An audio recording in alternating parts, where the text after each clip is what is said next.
Halos 1.5 araw nang nasusunog ang Tutuban Mall sa Maynila. Kumalat ang apoy sa ika-3 at ika-4 na palapag ng cluster building.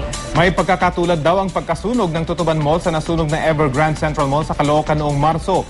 Pahirapan ang pag-apula sa apoy dahil bukod sa maraming highly combustible materials gaya ng tela at plastic, sarado at may electrical wirings pa ang gusali. Balitang hati ni Bam Alegre. Tila nagniningas na lampara ang Cluster 1 building ng Tutuban Mall sa Maynila kaninang madaling araw. Wala pa rin kasing patid ang paglagablab ng apoy rito na umabot na sa Task Force Delta. May pagkakatulad daw ang sunog na ito sa sumiklab noong Marso sa Evergrande Central Mall sa Caloocan. Nasarado ang gusali, may electrical wirings at sagana sa highly combustible materials gaya ng tela at plastic. Tinatantiyang 5 taon pa lang ang Cluster 1 building pero hindi na matiyak ng mga bumbero ang structural integrity nito. Ang stratehiya ng mga bumbero para apulahin ang sunog ang taktikang engine relay. Pinagdugtong-dugtong ang hose ng mga fire truck para tiyaking malakas at patuloy ang daloy ng tubig.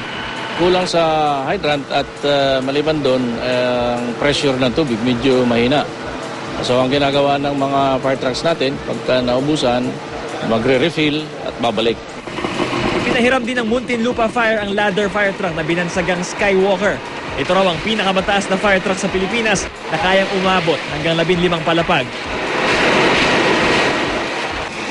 Pasado alas 7 ng umaga, nagsimulang lumabas ang makapal at maitim na usok sa gusali. Naapula na ang apoy sa ilang bahagi at nakalapit na ang ilang mga bumbero. Pero may kalat-kalat na sunog pa rin sa loob nito.